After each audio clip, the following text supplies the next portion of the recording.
Greetings from doctor Khanna path care. मैं doctor शेरी खन्ना आज discuss करेंगे यूरिनरी ट्रैक्ट इन्फेक्शंस के बारे में। यूटीआई बहुत ही कॉमन और इग्नोर्ड सी बीमारी है बिकॉज लोग उसको सीरियसली नहीं लेते, बट रियलिटी ये है कि ये बहुत परेशान करती है अगर आपको यूटीआई हो जाता है। So let's discuss about this today. What exactly is UTI? Urinary tract infection is most common in females and diabetics.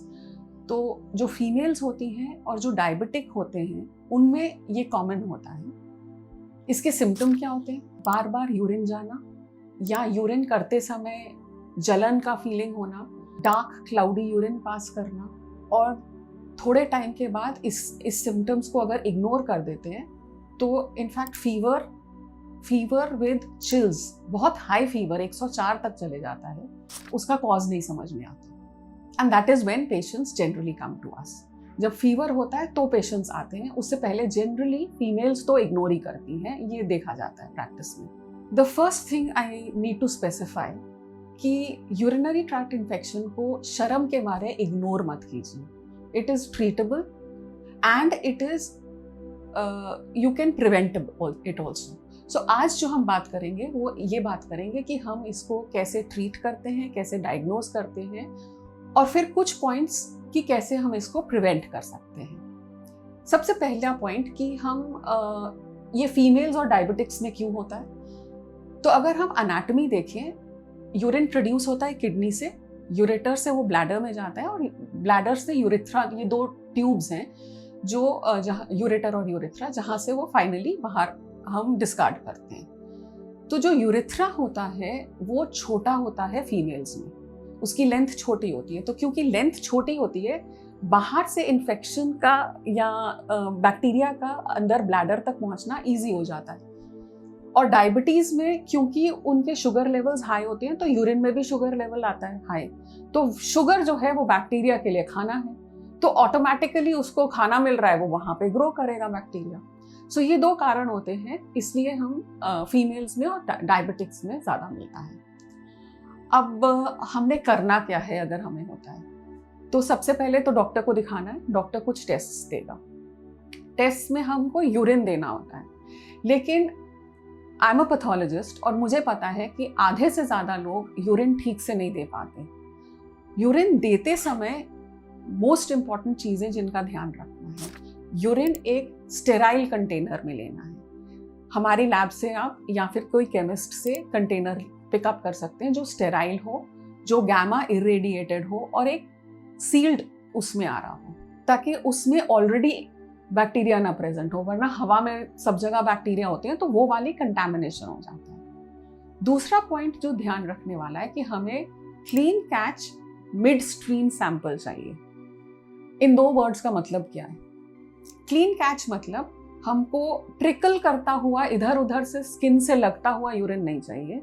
हमें वो हिस्सा चाहिए यूरिन का जो सीधा डायरेक्टली कंटेनर में डिस्कार्ड किया गया हो। और मिड स्ट्रीम का मतलब हमको न तो शुरू का यूरिन चाहिए न तो आखिर का यूरिन चाहिए।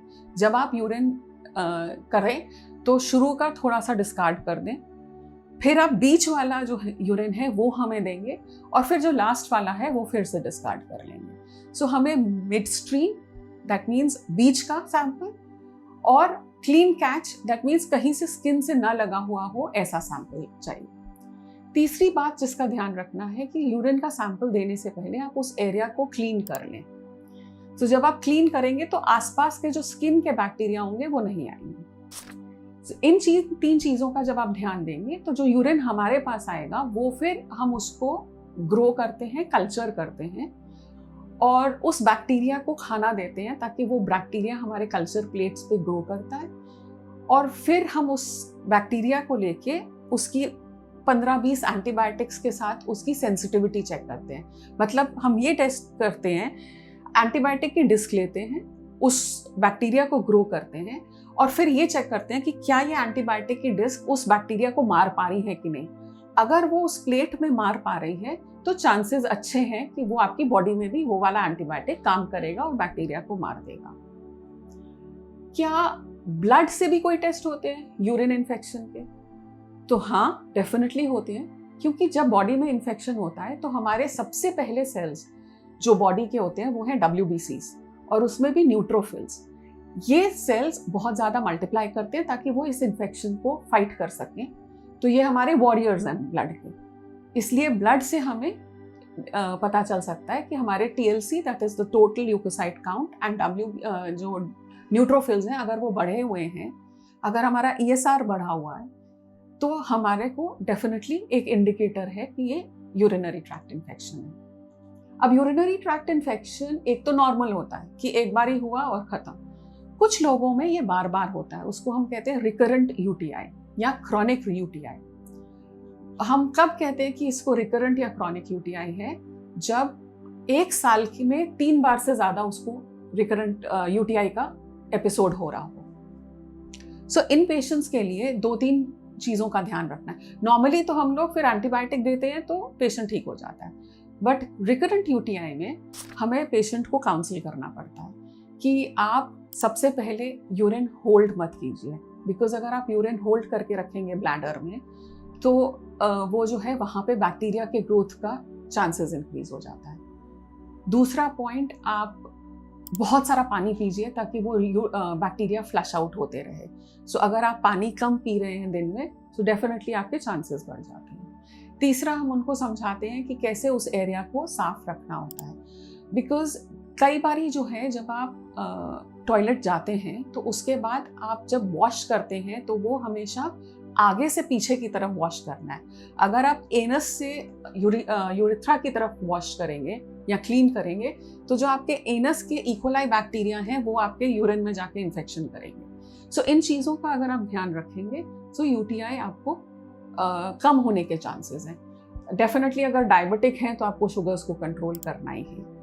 आई होप कुछ इन्फॉर्मेशन आपके लिए यूजफुल होगी। अगर कोई और इन्फॉर्मेशन चाहिए UTI के ऊपर तो डेफिनेटली कमेंट में हमें लिख दीजिएगा, हम आपको आंसर करेंगे। Thank you so much.